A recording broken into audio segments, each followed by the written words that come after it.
parece si charlamos de historia? ¿De Neuquén? Sí, claro. Qué bueno. Entonces hablemos de gente ilustre. Sí, espere, pero también podríamos hablar de gente no tan ilustre. ¿De los que no están en los libros? Sí, y de los que no pudieron escribirlos. ¿De toda la gente que vino a poblar Neuquén?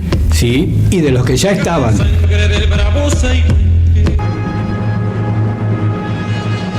Oiga, tenemos que volver al año 1916 y evitar la fuga de presos y la tragedia de Zainuco.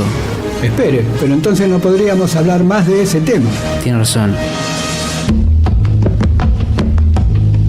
¿Cuándo es el programa? Todos los jueves de 18 a 19 horas. Espere, nos olvidamos de decir el nombre del programa. Esa es otra historia.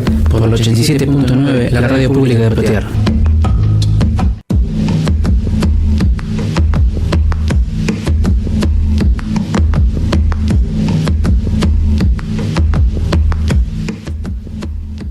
¿Cómo anda, estimado Jorge?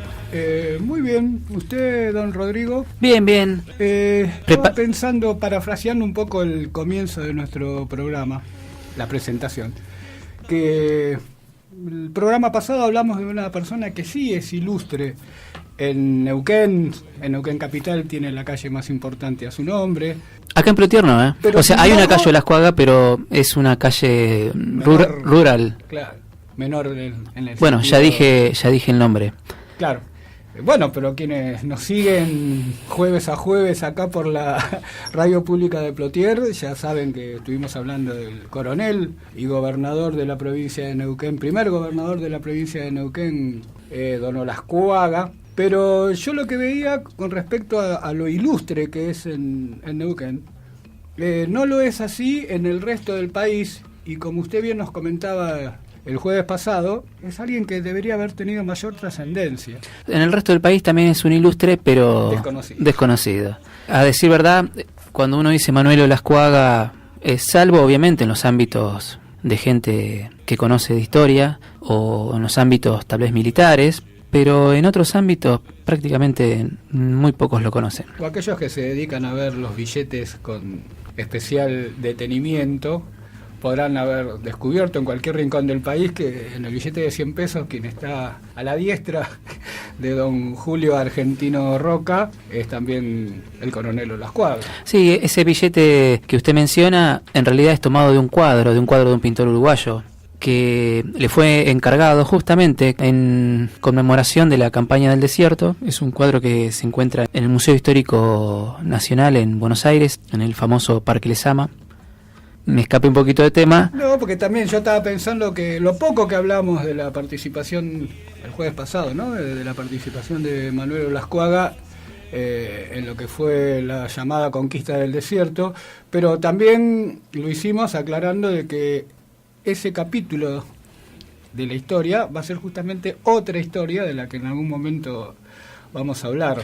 Sí, nos enfocamos más que nada, por si alguno no escuchó el programa anterior, nos enfocamos en su vida, en su trayectoria, pero esquivándole un poquito a su participación de la historia neuquina. Recordamos algunos hechos que son importantes. Ya a los 26 años tuvo una participación política destacada, fue quedando prácticamente a cargo con tan corta edad de una ciudad. También recordamos el episodio del terremoto de Mendoza, donde fallecen sus padres, donde él también se pone al hombro un poco la recuperación de la ciudad, que prácticamente perdió la mitad de su población. También hablamos de todas esas luchas, esas internas, esa lucha es la palabra entre unitarios y federales, que uno piensa que con Urquiza se acabaron, que una vez que Urquiza derrotó a Rosas todo terminó, pero no fue así. Hubo también una sangrienta anarquía y Olascuaga se vio inmerso en esa anarquía, tomando posición por un bando, luego por otro. Tuvo algunos episodios que nosotros hemos mencionado que tal vez podríamos considerar de debilidad, de pasarse de un bando a otro. En realidad forma parte también de la esencia del alma humana. No podemos pedirle perfección porque el alma humana también tiene sus debilidades. Pero en el caso de Olascuaga están ampliamente permitidas con todo lo que ha hecho, toda su trayectoria, tanto como militar, como de la parte que vamos a hablar ahora, que es la parte también que muy pocos conocen, que es su faceta como escritor, como pintor. Prolífico. Sí, una producción muy importante. Olascuaga era un militar con muchas inquietudes culturales. Había un poco participado de los ideales de la generación del 80. Era una personalidad polifacética, un gran autodidacta. Su formación era de militar, sin embargo, lo vamos a ver destacarse en ámbitos científicos. Muy conocidas son sus obras relacionadas con la topografía, con la geografía. Muchas de esas obras fueron utilizadas luego para producir informes que posibilitaron un poco el desarrollo, la expansión de la nación, no solo en su participación en la campaña del desierto, sino también con la vecina República de Chile. Habíamos dicho en el programa pasado que él había estado en Chile un poco exiliado, justamente a raíz de todas esas internas políticas, él tuvo que huir del país. Y conoció Chile, participó de la guerra de la pacificación, habíamos dicho, con Cornelio Saavedra, que era el nieto de nuestro Cornelio Saavedra. También habíamos dicho pacificación con comillas. Sí, dijimos que era el equivalente a la campaña del desierto en la vecina república. Decíamos que de formación militar se dedica a los estudios geográficos, topográficos, también a la plástica. ¿Sabe usted, Jorge, que don Manuel Olascuaga dominaba la técnica de la pluma, del lápiz, de la témpera, del óleo? Hacía algunos cuadros realmente muy bellos. Justamente acá tengo una reproducción que estoy mirando que se llama El Parlamento. Obtuvo numerosos premios por sus pinturas, por sus obras pictóricas. También se dedicaba al periodismo, fundó varios diarios, escribió sobre historia, escribió obras de teatro, escribió novelas, escribió cuentos. En todas las participaciones que tuvo en distintas artes, en todas se destacó. Durante su estadía en Chile, después que nosotros habíamos hablado de la Revolución de los Colorados, que él tuvo que exiliarse, compuso una novela, El Sargento Claro. Es una novela histórica sobre las aventuras en Chile de un soldado argentino que se ve inmerso en dificultades, de las que logra salir victorioso. ¿Tiene trazos autobiográficos? En esa obra en particular, él está anticipando un conflicto armado entre Chile y Argentina. Esa fue una obra que él escribió en la década del 60, estamos hablando del siglo XIX. Se estaba anticipando bastante. No la he leído, no le puedo anticipar si esa novela tiene rasgos autobiográficos, porque aparte hay otro problema serio. Son muy difíciles de conseguir. Muchas de las obras de él no se consiguen prácticamente en ningún lado. Mire que yo he estado averiguando, buscando, Biblioteca Nacional. Y por lo que lo conozco, debe haber estado buscando y bastante. He encontrado materiales, especialmente de su obra científica. De esas obras sí se encuentra bastante. Bueno, ahora vamos a hablar un poquito de toponimia andina. Pero sus obras literarias son muy difíciles de conseguir y tal vez estén en la biblioteca de algún coleccionista o de algún desprevenido que las tiene y no sabe el valor histórico que tienen esas obras, porque han tenido... Si alguien tiene alguna de esas obras puede comunicarse con el teléfono de la radio, que es 493-3580, informarnos, y el amigo Rodrigo sabrá agradecer y sabrá apreciar bastante. Saber apreciar, por supuesto. En otra de sus obras, El Brujo de la Cordillera, es una crónica de las depredaciones de los indios y aliados de las poblaciones australes de Buenos Aires y demás provincias. Esa la publicó con el seudónimo Mapuche. No con un seudónimo mapuche, sino con el seudónimo de Mapuche. Mapuche era la palabra. Era una de las varias veces que él utilizó seudónimos para escribir sus obras. En esa obra él trató el problema de la frontera, de las incursiones de los denominados indios chilenos por territorio argentino. Fíjese que Olascuaga hablaba de los mapuches refiriéndose a los pueblos del territorio argentino, mientras que empleaba la denominación araucano para los pobladores chilenos. Allende la cordillera. Bueno, en esa crónica denuncia los delitos que cometen los araucanos en contra de los mapuches y de los criollos. Otro problema también que le interesaba a don Manuel era el de la marginalidad. En esa obra que escribió Juan Cuello, Historia de un argentino, ¿se acuerda de la canción esta de León Gieco, Bandidos Rurales? Sí. Bueno, Juan Cuello era uno de los bandidos rurales que mencionaba, así como Bairoleto, Mate Cocido. Juan Cuello, Historia de un argentino, era una obra gauchesca. Esa la escribió allá en 1873. Fue publicada en folletines. Se utilizaba bastante ese método. Muy pocos lograban una edición completa en una sola tirada. Entonces, los folletines eran los métodos. Era el método tal vez más popular. Si la gente aceptaba, si la gente pedía, seguramente había continuación, y si no, el folletín moría ahí. en el folletín del diario El Nacional de 1880 y estaba, como le decía, inspirado en el célebre Bandido Rural. Olascuaga explica la situación de los gauchos reclutados por la fuerza para servir en las huertas de Juan Manuel de Rosas y presenta a Juan Cuello como una figura que se ha convertido en leyenda. Aclara, no tanto como personaje histórico, sino como tipo argentino eminentemente característico y como símbolo de la inferior clase social de nuestro pueblo. Es un párrafo que resalté porque era temática habitual en las obras de Olascuaga, especialmente en las novelas históricas. Ese tipo de personajes eran habitués, digamos, por decirlo de alguna manera. Juan Cuello queda inconcluso, en realidad no es que quede inconcluso, sino que justamente la forma de producción de los folletines a veces provocaba esas injusticias y si la gente dejaba de pedirlo, de reclamarlo, era como que no se publicaba más, por eso quedó inconcluso. Fueron 9 capítulos de los cuales se puede inferir una especie de línea argumental. También tenemos obras de Olascuaga donde describe las costumbres indígenas, donde muestra su conocimiento sobre la lengua mapuche. También donde indirectamente manifiesta su opinión, escuche bien esto, en contra de la política nacional de exterminio genocida. Esto llama la atención, porque Olascuaga fue uno de los militares que más ayuda logística y táctica proporcionó a Roca en su campaña del desierto. Sin embargo, en sus obras posteriores a la campaña, Olascuaga es como que denuncia esa política nacional. Sería como algo similar a eso de estar cambiando como de bando. Tendría que ver con eso, que tienen muchas personas de poder situarse en los dos lugares por ahí de las mismas, ante una misma situación, ver las cosas como desde los lugares opuestos. Porque de hecho que tomara el seudónimo mapuche, no de una manera peyorativa, al contrario, asumiéndolo como un seudónimo para él, es llamativo. Claro, lo que pasa es que uno tiene la idea, a ver, discúlpeme esto, ¿no? Usted tal vez me pueda desasnar en este sentido.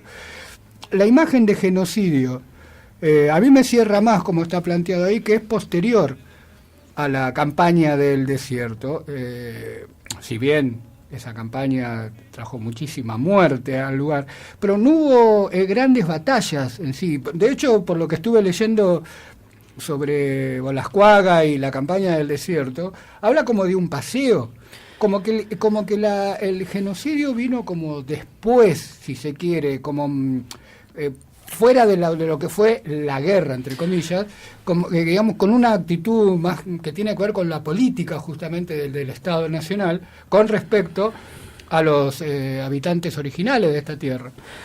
Si nos planteamos desde un punto de vista etimológico la palabra genocidio, tal vez no hubo genocidio. Lo que pasa que las consecuencias fueron similares. El genocidio no se dio al estilo, pongamos un ejemplo, al estilo nazi, al estilo armenio. A eso me refería. En el sentido de que pusieron a todos en una cámara de gas o los pusieron al lado de una fosa y los fusilaron a todos. Debe haber pasado. No, seguramente algún episodio sí, de pero esos. No fue, digamos, como metodológico. Lo que sí fue metodológico son las políticas que luego vinieron de marginalización, de estigmatización y de un avance cultural, si se quiere. Habíamos hablado en un programa anterior, cuando hablamos sobre Purrán, sobre algunas estrategias de guerra, que fueron, por ejemplo, la guerra bacteriológica, el enviarle personas enfermas de viruela a las tribus de Purrán, del cacique Purrán, y que poco a poco fueron contagiando a todos. Y también hablamos de todos los prisioneros que fueron tomados y enviados a la isla Martín García y que fueron muriendo de viruela, un lazareto prácticamente abandonado. Podemos considerar que sí, que la viruela fue un agente bélico y además fue funcional también a los intereses del gobierno nacional, que en cierta forma quería que se murieran solos y no quería tener bajo sus espaldas el peso de una matanza que digamos una cosa, no es anacrónico hablar de genocidio. Estamos hablando de que en una nación que se jactaba de una jurisprudencia de avanzada, de regirse por derecho, el término genocidio no le era ajeno. fue otro tipo de exterminio. Las largas caminatas hacia Carmen de Patagones, de todos los prisioneros que después de ahí eran embarcados. Se cuentan en las crónicas que una gran parte no llegaban vivos por la fatiga del viaje, por ir caminando. Sí, como generar un contexto en el cual si salís vivo es porque... O sea, con eso se pretende justificar, por lo menos del lado del gobierno nacional, que bueno, que se murieron solos. No es que los matamos, sino que se murieron solos. El otro tipo de exterminio, que fue el exterminio de separar a las familias, de mandarlos a servir al ejército a provincias distantes, el tema de quitarles la identidad, de cambiarles el nombre... Son muchos los factores. Pero bueno, estábamos hablando en realidad de Olascuaga. Nos fuimos un poco por las ramas. Olascuaga en su obra manifiesta por lo menos es lo que se infiere, manifiesta gran respeto por los pueblos originarios. Yo ya le dije, a mí me llama la atención porque Olascuaga fue uno de los militares que más ayuda proporcionó a Roca. Todo su conocimiento de geógrafo, de cartógrafo, lo puso al conocimiento de la campaña. Tal vez le haya quedado algún remordimiento, podríamos decir. Volvamos a su obra literaria, El Club de las Damas. Ese ya fue en su etapa más tardía, en su última etapa. Una obra de 24 capítulos, un eje estructural que es la crítica a los políticos autoritarios que gobiernan la provincia en el siglo XIX. Si bien no se menciona en qué pueblo sucede, todo hace conjeturar de que se trata de la misma Mendoza, su ciudad natal. También Olascuaga fue periodista. Diría que no fue. Fue periodista, editó el diario La Constitución en Mendoza en 1856, El Comercio en Rosario. En Santiago de Chile tampoco se quedó quieto, editó un diario, se llamaba... En 56 tenía 21 años. Sí. No me equivoco. Y editó un diario, mire qué bien. Sí. Bueno, y el que conocemos acá nosotros los... le decía en Chile, La Linterna del Diablo, era un diario más humorístico. Y en Chosmalal, el primer periódico del territorio, La Estrella de Chosmalal. O sea que también en su faceta de periodista dejó impronta, dejó huella.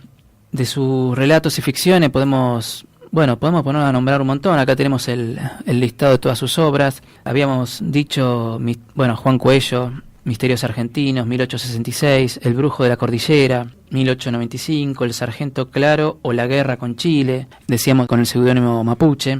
Obras dramáticas, El Latinía Blanco, Patria. Voy a olvidar las fechas porque es bastante prolífico y tendría que detenerme.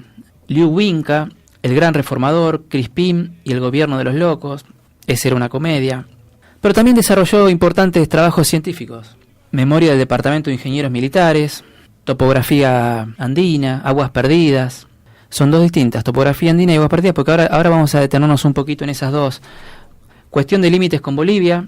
Él fue nombrado en 1894 perito de límites para resolver algunos conflictos que teníamos con el gobierno boliviano. En realidad fue un reconocimiento a toda su trayectoria. Yo creo que tal vez Olascuaga, justamente, el haber en alguna época de su vida, haber cambiado de bando y haber estado con los revolucionarios, haberse tenido que exiliar en Chile, digo yo, tal vez le pudo haber jugado en contra en su futura carrera. Lo tenían en alta consideración y en gran estima, pero era como que eso en alguna forma frenó su posible ascenso. Era una persona totalmente preparada. Yo ya creo que lo dije el programa pasado.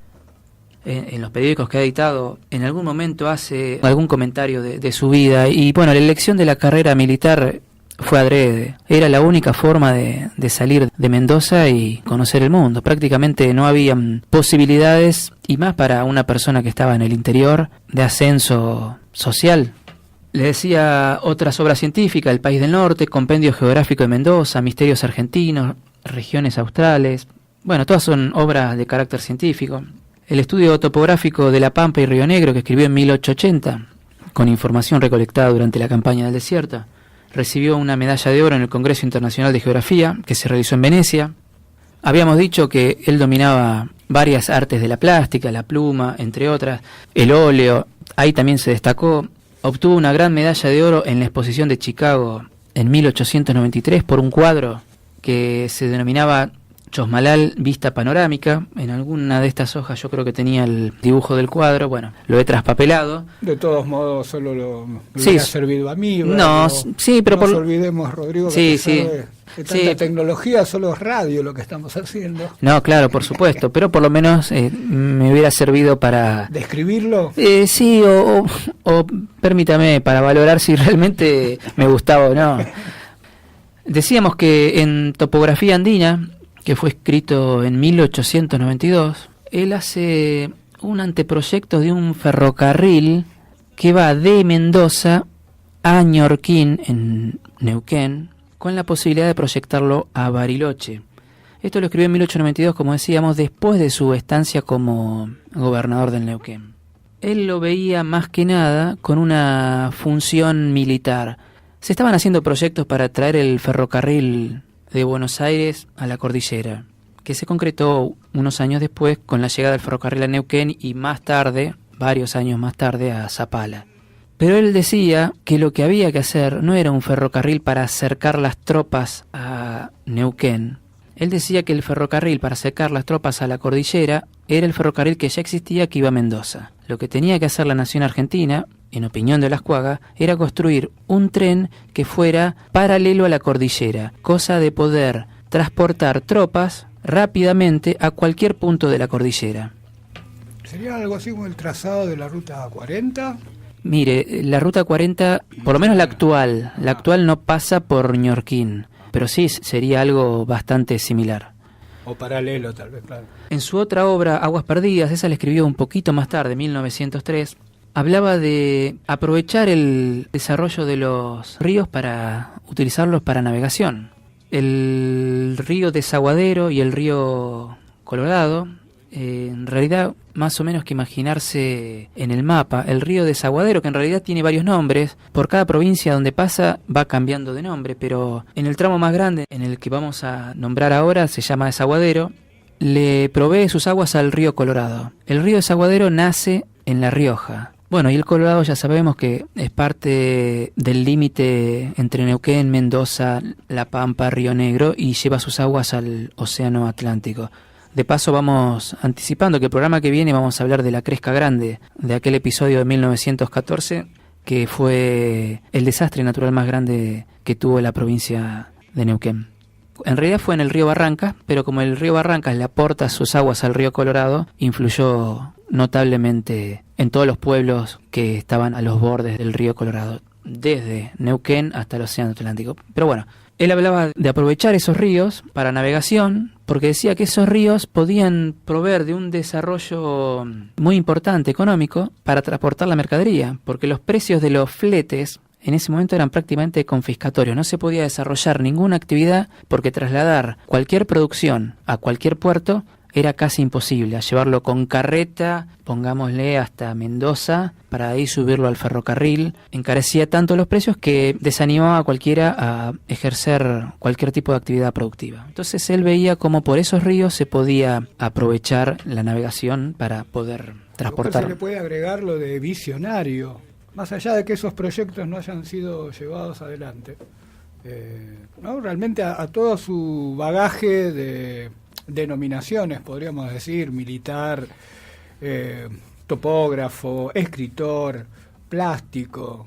También podríamos denominarlo un visionario, ¿no? Plantarse frente a la geografía de un lugar y ver cómo podría desarrollarse ese lugar desde el punto de vista militar, con el tema del ferrocarril, y con el punto de vista comercial, con el aprovechamiento de los ríos. Un personaje que yo creo que vamos a tener que volver sobre él más de una vez a lo largo de los 200 o 300 programas que tenemos planificados aproximadamente. Bueno, con esto vamos a cerrar un poquito el capítulo de Olascuaga.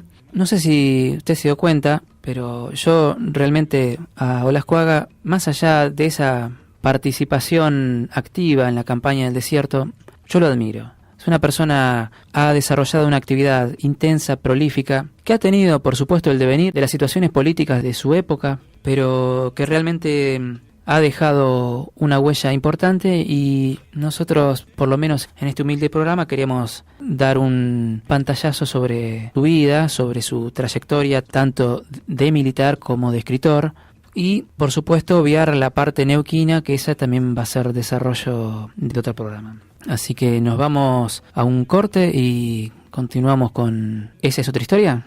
Pero ¿cómo no?